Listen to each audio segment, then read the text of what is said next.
Hey, good day everybody. It's been a long time since I've done a video like this. Today is June the 9th, I believe. There have been fires all over Canada, and today, woke up this morning, there's finally rain. Not a lot, but it does help to clear up the air and hopefully slow things down a little bit with the fires. I'm not sure if there's any rain up there or not, but anyways, I just want to make a video to explain a couple of things. I don't see many people explaining this or putting much content out there concerning this subject. I've been getting a few responses by unbelievers and atheists alike concerning the word proof. You know, when you're having a discussion to somebody about God or the Bible or the events that took place throughout the Bible, they always ask for proof. Show me the proof. Well, listen, okay? I think anybody should know this by now. No one's saying it, but I'll say this. There is no such thing as proof of anything. It doesn't exist, okay? Ask anyone, like a lawyer or a judge. It can't exist. There could be evidence for something, sure, but there's never proof. For example, if you look at a case about murder, okay, for example, if you find blood on a knife in somebody's house, is that proof that the person living in that house murdered? No, it could have been planted there.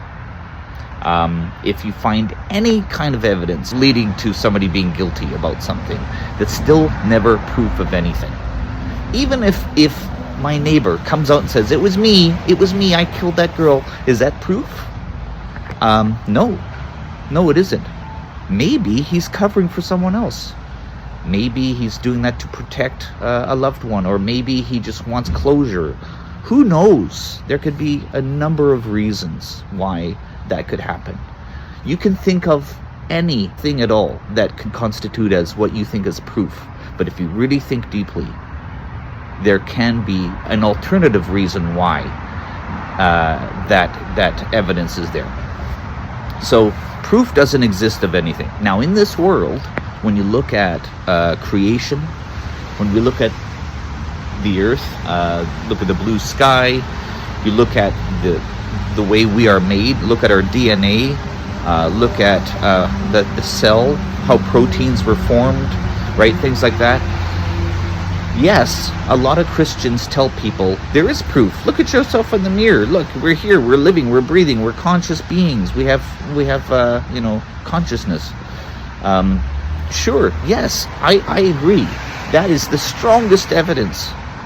But still, because they have an alternate explanation, they have a rescuing device for themselves to suggest, no, that's not proof of creation, because they have their own interpretation of why or how we're here. Abiogenesis, then we have evolution, and voila, here we are. So it doesn't prove anything. If there was such thing as proof, the whole world would believe. We would have to. But God created a world, since at least when the fall of man took place. There cannot be proof of anything, because we are saved. We are justified in our belief through faith. Faith.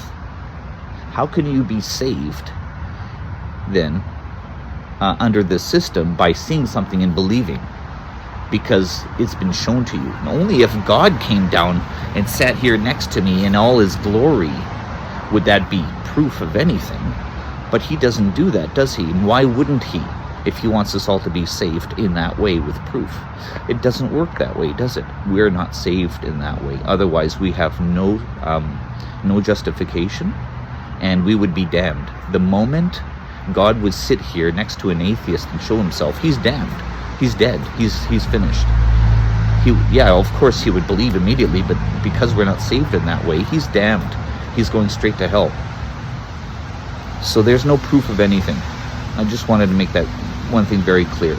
So for atheists, if you want to have a conversation and you want to sow the seed, you want to share the gospel, you want to do all that, And the moment they're asking for proof, don't fall for that discussion. And then you're like, okay, sure, there's this and that. You're just falling into the trap, because they're always going to have their rescuing device, because they're going to be able to argue against you, because they have a different interpretation of whatever you lay on the table. They're always going to have a different interpretation. So it's not going to happen. You can show all that, and it helps them to see an alternative, but you're not going to convince or save them or bring them down to their knees at that moment. I don't think that's going to happen, because there's going to be alternate views. That person is going to turn to other atheistic explanations online or whatever, and see for himself that there are natural, according to their view, there are natural explanations for why or how life formed on Earth. Okay? Now, for those of us who are believers, we can see through that smoke screen. We can see that it's impossible, but it's not proof for them. It doesn't work. And that's why we need to re-examine how we share. Our whole point is not to share God through trying to prove it through scientific ideas or scientific ways. Jesus commissioned us, yes, to make a defense, okay? But his main commission is to share the gospel. Talk about the saving grace of the Lord Jesus Christ, how we're to be saved. If we're not, what does that lead towards? There's only two ways to go. You're either saved or you're not. The gospel is very clear how we are to share, why we are here. What is our purpose in life?